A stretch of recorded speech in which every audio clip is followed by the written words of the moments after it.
తిరుమల లడ్డు నెయ్యి కల్తీ వివాదం ఆధ్యాత్మిక అంశంగా చూడాలంటారా, రాజకీయ అంశంగా చూడాలంటారా? ఏపీలో ఈ అంశం ఇంకొన్నాళ్ళు ఇలాగే కొనసాగుతూనే ఉంటుందా? తిరుమల లడ్డు వ్యవహారం నిజంగానే దేవుని గురించి ఆరాటమైతే దానికి ఎక్కడో ఒక చోట పురుస్టాప్ పడుతుంది. ఎందుకంటే దేవుడి గురించి ఆరాటమైతే సత్వర విచారణ జరగాలి.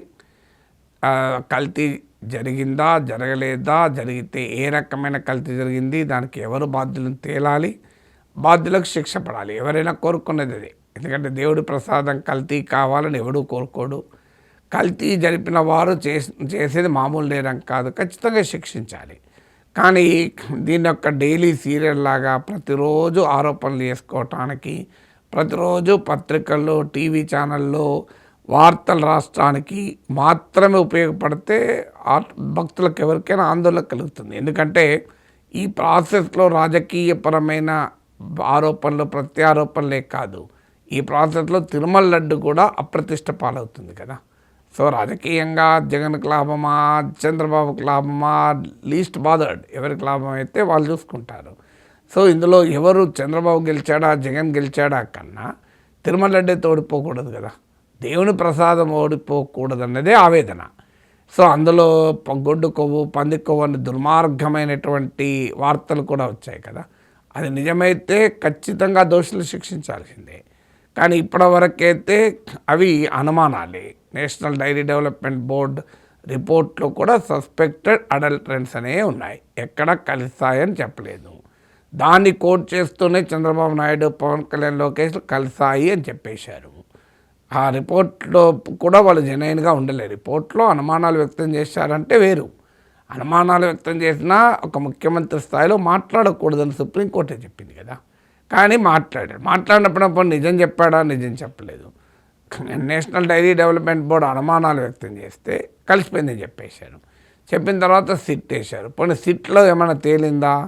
మళ్ళీ జంతు కొవ్వు అనే ప్రస్తావనే లేకుండా సిట్ నివేదిక ఇచ్చింది.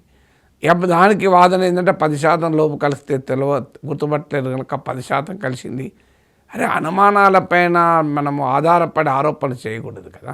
అందులో దేవుని ప్రసాదం పైన మాట్లాడేటప్పుడు అనుమానాల ఆధారంగా మాట్లాడతామా? నిర్ధారణ చేసుకుని మాట్లాడాలి. నిర్ధారణ చేసుకోవడానికి ప్రభుత్వం తమ చేతుల్లో పెట్టుకొని తాము నియమించిన సిట్టే నిర్ధారించకపోతే ఏ రకంగా మాట్లాడతారు? ఇప్పుడు అనుమానాలే అని ఇప్పుడు మాట్లాడుతున్నారు. మరి అప్పుడేమో అయిపోయింది, కలిసిందని చెప్పారు, ఇప్పుడు అనుమానాలు అని చెప్తున్నారు. మధ్యలో ఈ 4-5 రోజుల నుంచి అయితే మళ్ళీ ఏమీ లేదు, ప్రశాంతం. సో ముఖ్యంగా హోంమంత్రి అమిత్ షాను కలిసాక ఇక దీనిపైన మళ్ళీ లేదు అని కూడా చర్చ నడుపుతుంది. ఎంత నిజమో తెలియదు కానీ. బట్ ఏదైనా నేను అనేది ఏంటంటే దీన్ని రాజకీయ అంశంగా సాగదీయకండి. దేవుడి ప్రసాదము అనే పవిత్రతను గుర్తుంటే దీని మీద ఇంత సాగదీయరు. సో మీకు రాజకీయ ప్రత్యర్థిని అటాక్ చేయడానికి చాలా అంశాలు ఉంటాయి. దేవుడి ప్రసాదమే దొరకదు కదా. అందులో పందికొవ్వు, గొడుకొవ్వులే అవసరం లేదు కదా.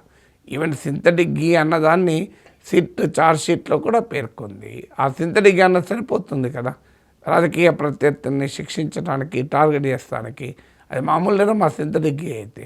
సింథటిక్ గీ సరిపోదు, మాకు ఖచ్చితంగా గొడుకొవ్వే కలవాలి, పందికొవ్వే కలవాలని తాపత్రయం ఏంటి నాకు అర్థం కాదు. అందులో బాత్రూమ్ కెమికల్స్ కలపాలి. బాత్రూమ్ కెమికల్తో లడ్డు చేస్తే తింటే మనిషి బతుకుతాడు. యాసిడ్లతో లడ్డు చేస్తే ఆ బాత్రూమ్ కెమికల్స్ ఏంటి? యాసిడ్స్ కదా. మరి యాసిడ్స్తో లడ్డూలు చేస్తే మనుషులు బతుకుతారా? మళ్ళీ హోమ్ మినిస్టర్ అంటారు ఆరోగ్య సమస్యలు కూడా వచ్చినాయి అంటారు. ఎక్కడ కేసులు నమోదనే చెప్పరు.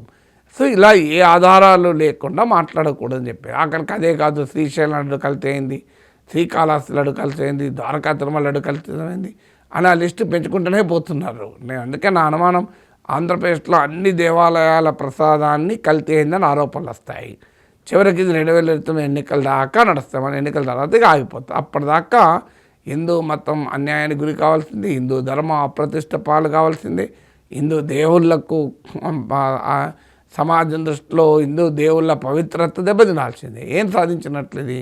మీరు నిజంగానే కల్తీ జరిగితే కల్తీని నిర్ధారించండి, కోర్టులో వేయండి, కోర్టులో శిక్ష పడేలా చూడండి.